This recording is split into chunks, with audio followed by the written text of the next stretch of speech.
Luz, Jesucristo es la fuente de agua viva.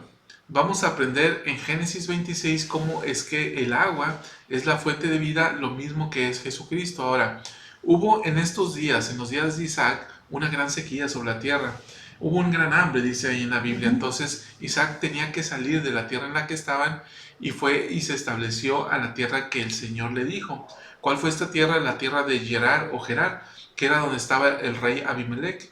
Entonces Isaac se establece ahí porque el Señor se lo dijo y ahí el Señor renueva el convenio que hizo con Abraham, diciéndole que él en su descendencia pues iba a ver, sus descendientes iban a ser muy numerosos, ¿no? Entonces, Luz, ¿qué es lo que sucedió después? Pues Isaac empieza a laborar junto con sus criados y en el versículo 13 leemos lo siguiente. Y el hombre se engrandeció y fue prosperando y engrandeciéndose hasta hacerse muy poderoso. Esto sucedió con Isaac, ¿no? Y luego vemos en el versículo 14, dice, y tuvo rebaños de ovejas y hatos de vacas y mucha servidumbre, y los filisteos le tuvieron envidia. Fíjate, Luz, él empieza a prosperar porque la mano de Jehová estaba con Isaac. ¿Y qué sucede con sus vecinos filisteos? Pues empiezan a tener envidia. Sí. A veces también nos sucede, ¿eh? Cuando uno prospera y se ve, pero fíjate interesante lo que acabas de decir. Ajá. Podemos ver cuando la mano del Señor está con nosotros Sí. y está en nosotros y esto nos permite tener esta prosperidad, ¿no? Y esto era parte del cumplimiento del convenio abrámico, ¿no? Sí, el Señor lo iba a hacer prosperar porque era necesario para que se cumplieran las promesas. Claro, estaba condicionado a la obediencia de Isaac, que desde luego lo estaba haciendo. Ahora, dice en el versículo 15 lo siguiente. Y todos los pozos que habían abierto los criados de Abraham, su padre, en sus días, los filisteos los habían cegado y llenado de tierra. Recordemos que Abraham también estuvo en las tierras del rey Abimelech, Sí. que fue cuando le dijo, mira, Sara es mi hermana. Sí, y este Abimelech ya se le había llevado. ¿Sí? Entonces fue cuando vino el Señor de noche y le dijo, oye, pues ¿qué estás haciendo? Que esta es la mujer de Abraham. Entonces, bueno, pero esa es otra historia que ya quedó atrás. Sí, ya quedó atrás. Entonces, ¿qué es lo que estamos viendo aquí? Que Abraham se había sentado en el lugar, que había abierto pozos y que esos pozos los filisteos los habían cegado, los taparon, pues. Los llenaron de tierra. Sí. Y esta parte es lo que sucede, ¿no? Con Isaac. Pero Isaac los vuelve a abrir. Sí. El versículo 18 no menciona. Dice, y volvió a abrir Isaac los pozos de agua que habían abierto en los días de Abraham su padre, y que los filisteos habían cegado después de la muerte de Abraham, y los llamó por los nombres que su padre los había llamado. Así es. Entonces vemos cómo los vuelve a abrir. Incluso ya en el versículo 24 menciona, y se le apareció Jehová aquella noche y le dijo, yo soy el Dios de Abraham tu padre, no temas porque yo estoy contigo, y te bendeciré y te multiplicaré tu descendencia por amor a Abraham, de Abraham mi siervo. Fíjate, Luz, qué interesante este versículo, ¿no? ¿Qué es lo que sucede ahí? Bueno, que Isaac, que el rey Abimelech y los demás vinieron y le dijeron, oye, bueno, vamos, hemos tenido algunos conflictos, te corrimos, te tapamos los pozos, pero mejor vamos a llevárnosla tranquilo, ¿sí? Entonces hicieron un convenio entre ellos. ¿Y qué es lo que sucede? Pues viene esta parte, ¿no? Que acabas de leer, que Jehová habló con Isaac en este aparentemente sueño, ¿no? Porque dice que fue de noche, pero bueno, dice, le reitera el convenio, ¿no? Multiplicaré tu descendencia, y ve lo que le dice, Luz, por amor de Abraham, ¿sí? El Señor, fíjate, eso me hace reflexionar, el Señor multiplicará las bendiciones sobre mi descendencia a causa de su amor por mí, y su amor por mí vendría a causa de mi obediencia a sus leyes. Interesante, ¿no? Sí, Salvador, esta parte, fíjate, interesante, ¿no? El Señor ama a Abraham y después de ahí es como puede bendecir a su hijo a través del amor. Entonces, a mí me gusta esta reflexión que haces porque me hace pensar también el amor que el Padre puede tener por mí y de qué manera puede bendecir incluso a mi posteridad. Obviamente, entre ello tendríamos que ver de qué manera esta parte donde yo estoy siendo recto y justo, el Señor le agrada y Él me ama a mí. Bueno, para mí me deja esta reflexión. Buena reflexión, Luz. Y luego dice en el versículo 25, dice, y edificó allí un altar e invocó el nombre de Jehová y plantó allí su tienda, y abrieron los siervos de Isaac un pozo. Versículo 32 dice, y en aquel día sucedió que vinieron los criados de Isaac y le dieron nuevas acerca del pozo que habían abierto y le dijeron, hemos hallado agua. Interesante esta parte, Salvador, fíjate, porque dice que vuelven ellos a, bueno, buscan o cavan un pozo y encuentran agua.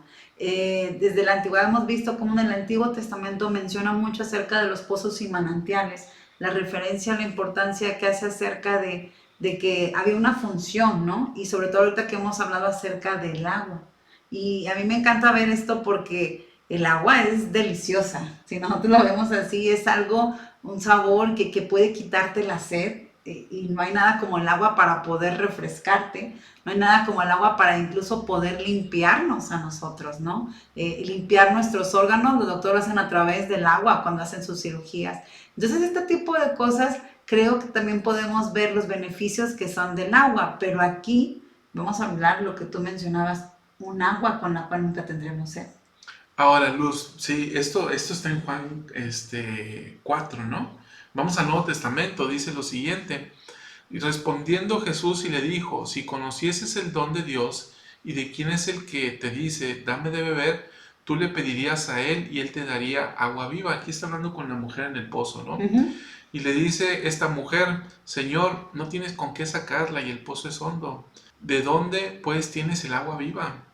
¿Acaso eres tú mayor que nuestro padre Jacob, que nos dio este pozo, del cual bebieron él y sus hijos y sus ganados?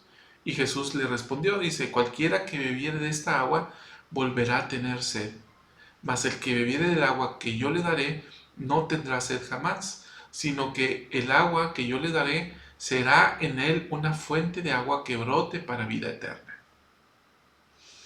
Ok, vemos esto, ¿no? Este diálogo que hay entre el Salvador y la mujer que va y saca el agua del pozo, ¿no? Y hasta ella le dice, dame de beber de esa agua. Entonces, ¿quién no quisiera beber de esta agua que jamás tendremos sed? Y que es una fuente de agua que brotará para toda vida y para vida eterna. Ahora, Luz, el manual de Ven Sígueme nos da algunas preguntas que me llamaron mucho la atención. Fíjate, la formulo y dice, ¿de qué manera está cavando usted pozos de agua espiritual en su vida? ¿Sí? ¿Qué pozos de agua espiritual nosotros podemos cavar para llegar a la fuente que es Jesucristo? Interesante, y poder encontrar agua. ¿Sí? Otra pregunta es, ¿de qué modo el Salvador es como agua viva para usted? ¿Cómo respondes? Fíjate que eso fue lo que me dejaste pensando porque me quedé pensando, ¿de qué manera estoy cavando este pozo en mi vida para encontrar esta agua espiritual? ¿De qué manera viene a mi mente a lo mejor el poder trabajar en la genealogía, el asistir al templo, el asistir a la capilla, el tomar la Santa Cena? Es una manera de estar cavando este pozo, ¿no? Para poder tomar del agua espiritual que se ofrece. Viene en mente cavar pozos para acceder al poder redentor y expiatorio del Salvador. ¿Sí? Cierto. Otra cosa que dice ahí en Ben Sígueme es, observe que los filisteos habían cegado los pozos de agua. Y pregunta, ¿hay algo en su vida que le obstruya los pozos de agua viva? Creo que a veces sí ha sucedido, ¿eh? Sí. En mi vida a veces yo le he obstruido y le he puesto tierra a este pocito. Nosotros tapamos nuestro acceso al poder espiritual, Me convierto en una filistea. A veces voy a llegar a sentirlo. Pero fíjate, en la pregunta anterior, Salvador, y me uno con uniendo estas dos preguntas que tú mencionabas, ¿de qué modo el Salvador es como agua viva? Creo que lo hemos sentido todos en nuestra vida. Como el poder acceder al poder de la expiación nos da vida, nos permite incluso perdonarnos y avanzar y continuar en la situación en la que estemos. Esa es la vida que estamos recibiendo a través del Salvador. Y que a veces esta tierra o empezamos a tapar el pozo y no dice, no fluye igual el agua. Pues no, porque hay situaciones que estamos haciendo que sin querer estamos poniendo tierra en este pozo de agua viva. Así es, entonces, queridos hermanos, cavemos pozos espirituales que nos den un acceso pleno, completo, íntegro y cabal a los poderes de resurrección, a los poderes de inmortalidad y a los poderes de inmortalidad y a los poderes, de exaltación que vienen por medio de la gracia y la misericordia de nuestro Señor Jesucristo.